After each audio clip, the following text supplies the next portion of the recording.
প্ৰিয় বন্ধু বান্ধৱীসকল, পুনামি কিটচেনলৈ আপোনালোকক সকলোকে নমস্কাৰ জনাইছোঁ। আজি আপোনালোকৰ মাজলৈ পাতত দিয়া মাছৰ ৰেচিপি লৈ আহিছোঁ। এই ৰেচিপিটো মই অতি সহজ আৰু কম সময়তে হোৱাকৈ গেছতে বনাইছোঁ। আপোনালোকেও এনেদৰে ট্ৰাই কৰি চাবচোন। তেনেহ'লে আহক ৰেচিপিটো আৰম্ভ কৰোঁ। ইয়াৰ কাৰণে দৰিকণা মাছখিনি মই ধুই লৈছোঁ। তাৰপিছত জলকীয়া, নিমখ আৰু কলপাত। মাছখিনি কলপাত দুখনৰ ওপৰত এনেদৰে দি দিব। গোটা জলকীয়া কেইটামান আৰু নিমখ অকণমান দি দিব।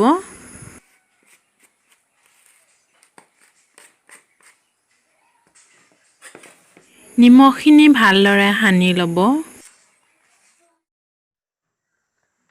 এতিয়া এনেদৰে ধুনীয়াকৈ মেৰিয়াই ল'ব।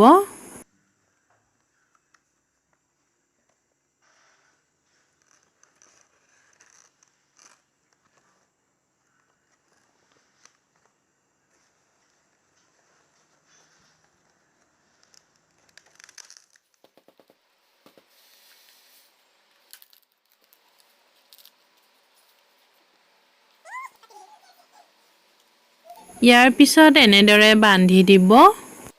এইখিনি কাম মোৰ মা কৰি দিছে, মই বেলেগ এটা কামত ব্যস্ত থকাৰ কাৰণে।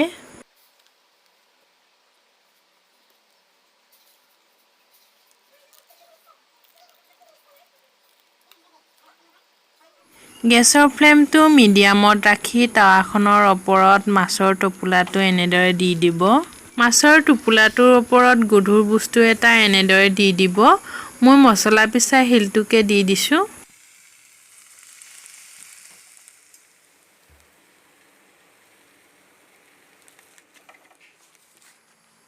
আৰু এয়া পাতত দিয়া মাছ ৰেডি হৈ গ'ল। মই আপোনালোকক খুলি দেখুৱাইছোঁ। চাওক, ইমান সহজতে হৈ গ'ল নহয়নে?